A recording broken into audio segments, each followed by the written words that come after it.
Repaso general de la Unidad 1, Historia de la Lingüística de la Universidad Americana de Puebla, Cátedra de Idiomas por Patricia Sánchez López, Griselda Citlali Castro Parra, Daniela Yael Cabrera Rodríguez, Brenda Esteban Juárez y Estefania Esquivel Muñoz. Empezaremos definiendo lo que es el habla, la lengua y el lenguaje. El habla se puede decir que simplemente es la capacidad o facultad que tiene el ser humano de hablar para establecer una comunicación. La lengua es el sistema de signos fónicos o gráficos con el que se comunican los miembros de una comunidad humana. Y por último, el lenguaje es ese conjunto de señales o signos que permite a los seres humanos comunicar lo que piensan, sienten o generalmente mediante sonidos articulados en palabras o por algún medio sensible. Ahora hablaremos de la retórica y sus principales personajes. Gorgias era quien definió la retórica como el arte de persuadir por medio de las palabras y enseñó a todos sus discípulos a discutir y convencer por medio de la argumentación. Considera la retórica como un saber indispensable para defenderse a sí mismo de cualquier injusticia que se pudiese cometer. Ahora pasemos con los sicilianos. En primer lugar, hay que destacar que el primer manual de retórica apareció en Sicilia durante el segundo cuarto del siglo V a.C. La retórica surgió como una forma de defensa para establecer un proceso ante un tribunal, dado que este pueblo fue invadido y por lo tanto se cometían muchas injusticias en contra de ellos. Luego está Protágoras, quien fue el más fuerte defensor del relativismo. Este consistía en que podíamos ver algo como fuera verdad dependiendo de distintos puntos de vista. Es decir, no existen las verdades absolutas, sino que las cosas serán percibidas tal y como nosotros las estemos percibiendo en el momento, ya sea bueno o mal. Podemos decir, sí, yo he robado, pero porque he tenido la necesidad. Si es malo, porque no les he tenido, porque a mí no me apoyan. Esas perspectivas ustedes, pero yo no tenía otra alternativa.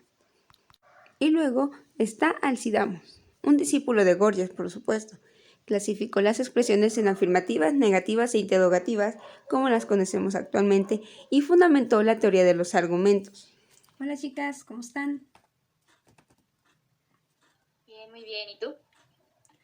Bien, nomás que bueno, me sorprendió que me llamaran diciéndome que no le entendieron al tema del profe. Es que está muy difícil de entender. No, hombre, ¿cómo Le creen? faltaron más ejemplos para que le pudiéramos entender mejor. Híjole, ¿y qué parte le entendieron? Del 1 al 10, ¿qué tanto le entendieron? 5. Como un 7. Ah, caray, sí está canijo el asunto. Bueno, pues vamos a empezar en ese caso. Bueno, es el signo lingüístico, ¿verdad? Si no me estoy equivocando. Sí, en ese no lo entendimos. Bueno, ¿qué les puedo decir? El signo lingüístico es un concepto que en primer momento fue utilizado por Aristóteles y retomado años después por Ferdinand de Saussure, el padre de la lingüística, como lo conocemos actualmente, y consiste principalmente en dos cosas, el significado y el significante. El significado es el objeto, la cosa a lo que nos queremos referir, y significante son los sonidos con los que se hace una huella psíquica, es decir, que tú al escucharlos vas a identificar inmediatamente el objeto o a lo que te estás refiriendo. Por ejemplo, si yo les digo gato, ¿qué es lo primero que ustedes piensan? Ahora ya hay un gato, un mamífero. Así, uno de carne y huesos. Ajá, un gato naranja. Un gris. Las demás, un gato rayadito. En un ladrón. En un ladrón, pues también. ¿Por qué? Porque digamos que el significante fue la palabra. Ustedes escucharon gato y lo primero que me dijeron fue el gato rayadito, el gato dibujado, el otro gato, la expresión que se decía así a los ladrones. Y yo pensé en un gato hidráulico, el que ocupa muy seguido los mecánicos para levantar el coche. Esa es la diferencia. Podemos decir que el significante va a ser la palabra o la expresión y ya el significado es lo primero que ustedes identifican. Y como vieron, el significado va a variar de cada persona. Aunque se refiera a lo mismo, no va a ser el mismo inmediatamente. Pero ¿qué otra cosa fue lo que no entendieron del tema? O sea, ¿fue nada más esto la huella psíquica o la linealidad, la inmutabilidad de la sincronía o la mutabilidad diacrónica? ¿Qué fue?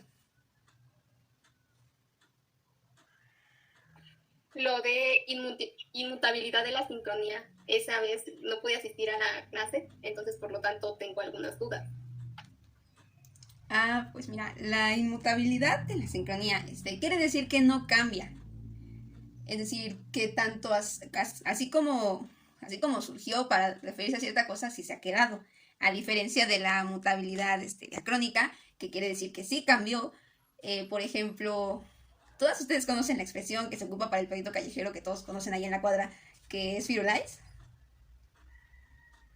Bueno, pues Firulais tiene su origen en Free of Lies, que significa libre de pulgas en inglés. Cuando los mexicanos querían acceder a Estados Unidos, les pedían con un perro, les pedían que estuvieran free of lies, libre de pulgas, por Dios. Y a los mexicanos, al escuchar esto, lo primero que no sé si no les ha pasado que dicen una cosa y escuchan otra, ellos escucharon, ¿cómo dice? Free you lies, creo que dice. Y ya así fue como ellos decían free of lies, luego nosotros decimos, no, es que creo que es free you lies, te piden un free you lies. Y luego, ¿cómo? ¿Un firulais? Y ya finalmente dijeron, ¿cómo que un firulais? Pues un perro. Un firulais es un perro, pues a eso es. En este caso, la expresión sí tuvo un cambio más bien una mutabilidad en la diacronía. ¿Por qué? Porque era una cosa en un principio y ahora a lo mejor en una similitud, pero ahora es otra cosa. Antes era un perro libre de pulgas y era una frase totalmente distinta y ahora es una palabra para referirse a un perrito callejero. O sea, sé que era como un insulto para los mexicanos, pero nosotros al no entender inglés lo escuchamos como firulais, ¿no? Por así decirlo, y es como el teléfono descompuesto, porque unos escuchan una cosa y lo pasas, y escuchan otra, hasta llegar a algo que ni siquiera tenía que ver con la palabra inicial, ¿no?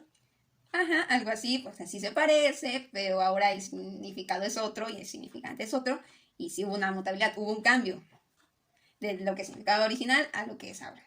¿Sí ya me estoy dando a entender? Sí, ya. Ahora, tengo entendido de que el profe también nos puso su ejercicio de buscar una expresión, una palabra y buscarle su significado, su significante y decir si tiene una mutabilidad o inmutabilidad en sí. Ahora con lo que les expliqué, si me pueden dar ustedes su expresión o su palabra y ya para que estemos seguras que todas entendimos el tema y lo que quiso dar a entender el profe, que al parecer espero que ya esté resuelto. Yo hice la expresión de ya me cayó el chagüisle, que es como ya me sucedió algo malo, pero en realidad es en tiempos pasados, o algunos abuelitos de hecho todavía lo utilizan, todavía lo he escuchado con mis abuelitos que dicen, ya le cayó el chagüisle al frijol o a la mazorca. Entonces, para unos es un gusano, es igual, es un gusanito rojo, lo he visto, y muchos dicen, ya le cayó el chagüisle. Pero en sí era referido algo hacia las plantas, no era más hacia los humanos. Hoy en día he escuchado también muchos muchachos que dicen, ya me cayó el chagüisle, que quiere decir que ya le sucedió algo malo, le sucedió una tragedia, se cayeron o cualquier cosa, por así decirlo. Ajá, exactamente.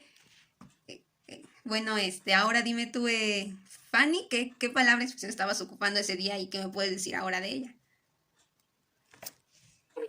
Pues yo puse el ejemplo de qué mona. O sea, en algunos lugares al orangután se le puede llamar mono. Por aquí en México le podemos decir qué mono o qué monis a las cosas bonitas. Más o menos así. Sí, en eso sí estoy de acuerdo. ¿Quiénes son los estoicos? Los estoicos son representantes de una escuela filosófica surgida a finales del siglo IV antes de nuestra era, sobre la base de la cultura helenística. Los pensadores más notables de la escuela estoica de los siglos IV y III fueron Zenón y Crisipo. Para los estoicos, ¿qué era la filosofía? La mejor definición que ellos le pudieron dar es una ciencia que en general te va haciendo una mejor persona, porque poco a poco va forjando tu espíritu, te va guiando en lo que es correcto y lo que no lo es. La filosofía estoica en sí toma dos puntos importantes, la física y la lógica, pues estos dos términos se creía que son la base de la ética, y la ética es lo que rige al ser humano. En conclusión, esta filosofía que rigen los estoicos se centra en lo ético, en lo moral, en la capacidad y la razón para que la sociedad sea una sociedad de bien. Silogismos. La palabra silogismos proviene del griego sillogismos y fue formulado por primera vez en la antigüedad griega. Pero, ¿quién lo utilizó primero? Nada más y nada menos que Aristóteles. Aristóteles fue considerado el padre de la lógica.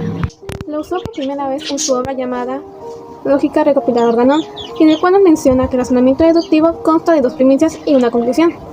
Las premisas nos sirven de intermediario y se compone por la premisa mayor, premisa menor, y estas dos son las que dan resultado a la conclusión. Estas tres nos llevan a tres términos, que son el predicado, el sujeto y el término medio. Y es donde con predicado y sujeto se darán cuenta para llegar a la conclusión. Un ejemplo de silogismos sería: todos los mexicanos son americanos. De premisa menor, todos los veracruzanos son mexicanos.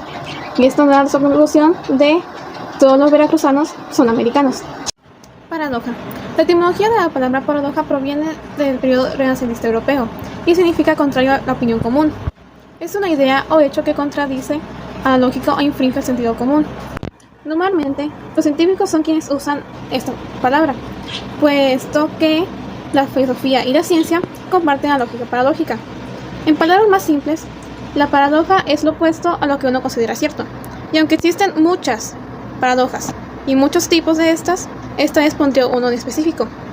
Comúnmente en películas y series ocupan la paradoja en el tiempo. Esta vez explicaré en la serie de Flash cómo utilizar esa paradoja. Nos explica cómo el protagonista pierde a su madre cuando es niño y al obtener sus poderes, este regresa al pasado para salvarla, pero no tuvo en cuenta las consecuencias que pudo afectar el haber cambiado la línea del tiempo, puesto que él empezó a correr mucho peligro y afectaba su memoria, y no con todas las consecuencias que iban a pasar tampoco a su alrededor y los cambios que iba a tener en esa línea del tiempo. Ahora hablaremos sobre las 7 nociones generales del lenguaje. Primera, es una característica exclusivamente humana. Eso nos distingue de otras especies.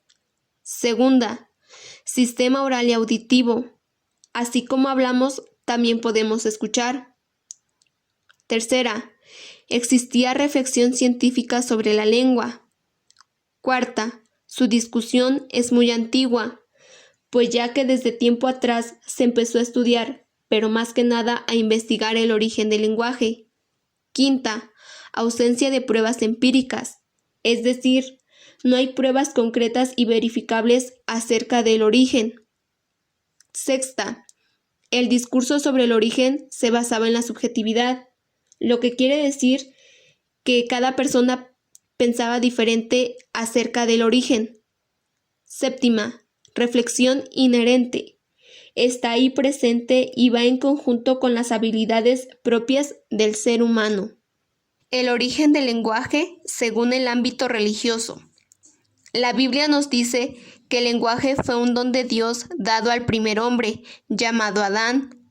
Adán no realizó el proceso de aprendizaje que se le presupone tradicional y comúnmente a todos los seres humanos.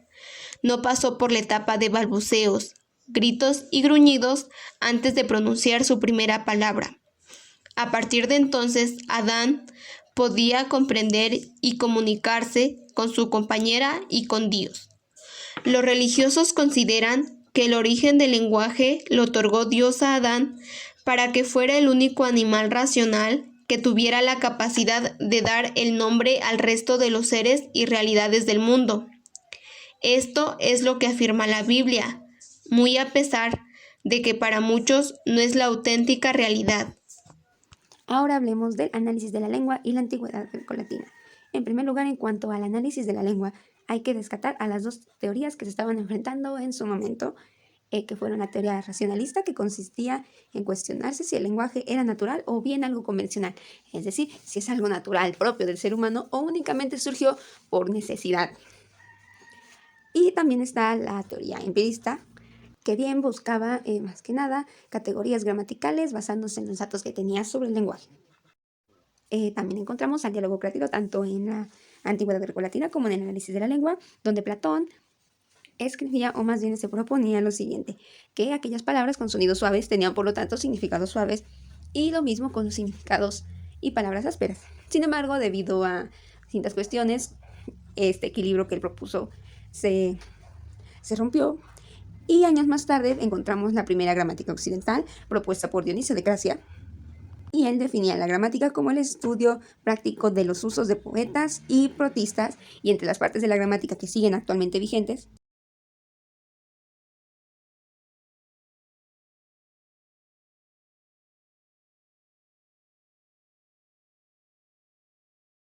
y las partes de estas gramáticas son nombre, verbo, participio, artículo, pronombre, adverbio y sobre todo la conjunción.